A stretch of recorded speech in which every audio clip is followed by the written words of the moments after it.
Hello and welcome to the Penno channel, where I'll be talking about the latest transfer news around Aston Villa. But before we get into it, if you could subscribe if you're new around here, and let me know your thoughts and comments on what we discussed today in this video. Now, let's start off then with potential Juventus double swoop. There's been rumours flying about, stories everywhere about Monchi going to Torino to discuss and have talks with Juventus representatives about a number of players. Now, there's three names that have been brought up. Weston Mckennie, which is a player who's been linked to Villa from 2021, summer 2022, summer 2023, and now summer 2024. So 4 seasons now that player's been linked to Villa. Federico, Chiesa, and Matthias Sol as well. So they're the 3 players that have been linked. Let's start off with Weston Mckennie, because as I said, he's been linked to Villa for the last 4 seasons now. Looks like Juventus have been trying to get him off the books over those seasons, but this season he had quite an impact. He did play 34 games for Juventus, and he did have a decent season, even though Juventus ultimately went on to finish 3rd within the league, and Allegri has now left the club. So not the best of seasons for Juventus, and he's a player that they seem to be wanting to get rid of and have been wanting to get rid of for a number of seasons now. We saw him last season in the Premier League with Leeds, when Leeds got relegated. His impact was poor. He didn't do much within his time at Leeds and in the Premier League. And yeah, it didn't really cast the best impression of Weston Mckennie and what his abilities are, because yeah, he didn't step up when he came across. He is a full USA international, and he's still only 25. So seems like he's been around for a long time, but he's still relatively young in football terms. Could I see Weston Mckennie coming to Aston Villa? Now, it does look like Villa are after a midfielder. Make no bones about it. We've had links with Rox Barkley and a number of other midfielders. And in this video today, it'll be a number of midfielders as well that we've been linked with. So it does look like Villa are looking for a midfielder. Weston Mckennie does have that experience of playing at a top level, plays for a big club, played in the Champions League, USA International. So he has the experience as well. So is this one I think I can see happening? I don't think so, because we've seen how he's been in the Premier League, and he just didn't seem quite at the level, whether it's the intensity in the Premier League and the way the game's played here, which is different to how it is in Serie A. So I personally don't think I can see him coming across, and I just think Villa, the club that Weston Mckennie will forever be linked with, as it was with Benny McCarthy, as it was with Robbie Keane, and a number of other players over the years. So yeah, I just think it's a name that Villa will always be linked with, and I can't see it going any further than that. Federico Chiesa is an interesting link. Obviously, he was a star at the Euros back in when they were at Wembley. Had a fantastic game against England and a number of other countries. Scored the goal in the final. A ridiculous player. He was so good but since then he had the injury a few months later within the Champions League. Had an ACL, and that was his season over. And it's taken a number of seasons for him to get back to the level he was once at.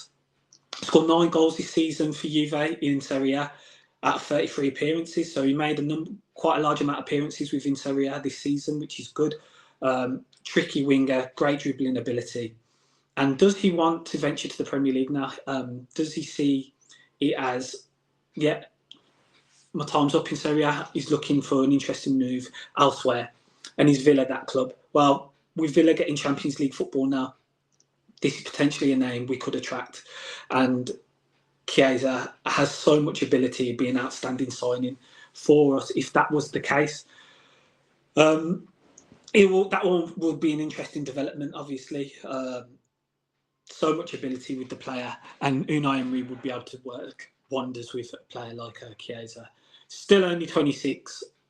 So again, just entering his peak years, and he's managed to work his way back and get his fitness back up after having such a severe injury a number of seasons ago. So this will be another one to keep an eye on and see how that develops.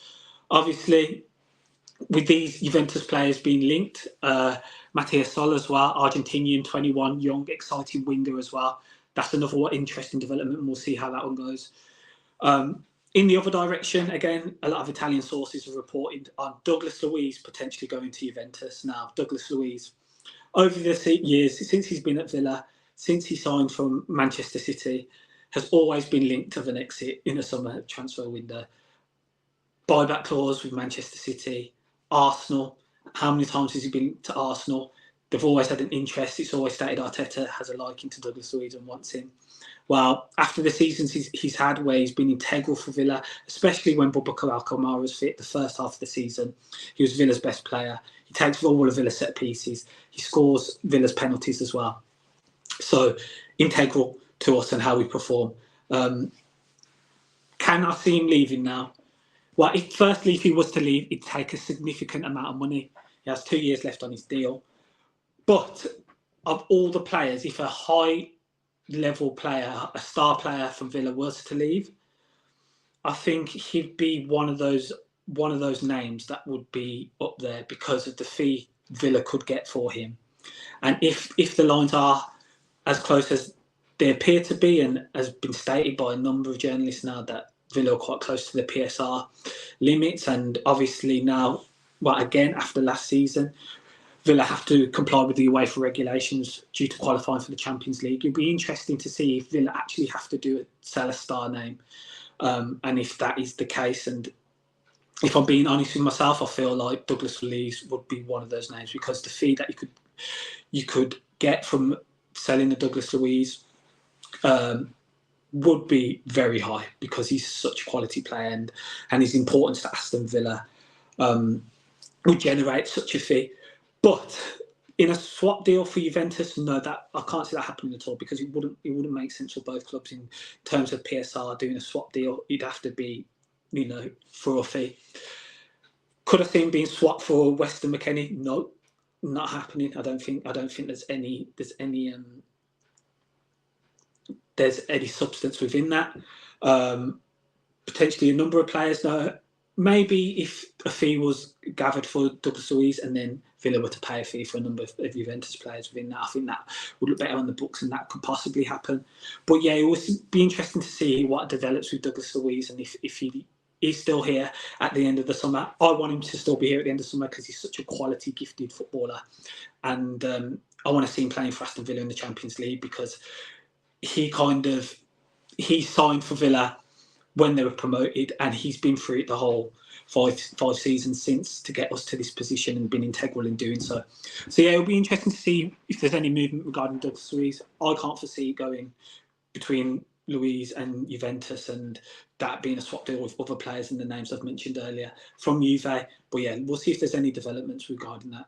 Another player I'm discussing is Angel Gomes. Now, Angel Gomes, he's still so young. I think he's 23 now. Plays for Lille, plays in Ligue 1. Lille ended up getting Champions League football as well. Villa played Lille twice this season in the Europa Conference League. So we know what Lille are about. Angel Gomes was injured just before those games, so he didn't really play a lot of minutes in both fixtures. He was coming back from injury. He came on as a substitute in both games and played around 15 minutes in the first leg, and in the second leg he played again around 50 minutes plus extra time as well. Also took a penalty which he scored. Yeah, it seems like Villa are looking at this mould of player in terms of a midfielder that can drop deep, who's a ball player, who can spread play, receive passes from the defenders and Emi Martinez as well. And yeah, Angel Gomes may be potentially a signing that Villa will be looking to bring in. Again, he has 2 years left on his deal with Lille. Been very settled in Ligue 1 and he's played well. And from the player he was stated to be, coming from Manchester United's academy, it looks like he's getting back to that level. He was close to having England call-ups as well over the season in the international friendlies. So yeah, an interesting player, and he could potentially now want to come back to England and apply his trade in the Premier League. So it'd be interesting to see how that one develops, and if those links are concrete with Villa looking at Angel Gomes. Well, he's a top talent and still very young in his career, nowhere near his peak yet. Another talent now from the Bundesliga who's been linked to a host of Premier League clubs, and Villa's names we mentioned, is Assan Ouédraogo. Ouédraogo's 17, just turned 18, sorry, come from Schalke, made 17 appearances for Schalke in the Bundesliga, scoring 3 goals. He's Germany's next top talent as such. Obviously, Bayern Munich are linked as well. if any player from another club that's not Bayern is starting to hit those heights within the Bundesliga, Bayern's name is always going to be around. They're always going to be sniffing. They always have picked up players from other Bundesliga's clubs. So I think the top team who would be looking at him and will be going from his Bayern Munich, but there's also a host of other Premier League big clubs that have been linked with the player, and Villa are one of them. Again, another midfielder, more box to box, combative as well. But obviously, he's so young, and we know how Unai Emery operates. He loves to develop younger players. We've seen it so far this season with Morgan Rogers, signed in January from a Championship side. And before he got the injury, he was becoming the most integral player for Villa at that time. His development over a few months was ridiculous. So, yeah, if Unai Emery was to grab a player with such potential and bring him into the side, he'd no doubt develop him into a top player. So, yeah, it would be interesting to see if there's anything from that regarding those links. German, under 17s, he's played. He would no doubt work his way through the ranks. Yeah, a youngster. So we'll see if there's anything there. But as I said, there's a number of top clubs, including Bayern Munich, who are renowned for taking the best talent in Germany. That's the latest update then regarding transfer news with Villa. Again, as I always say, if you could like the stream, subscribe if you're new around here, share the video around, and also drop your comments and thoughts in the comment section regarding Villa's potential window, some signings you may like to see or see, and also some of the names I've mentioned in this video. As always, up the Villa, and see you in the next video.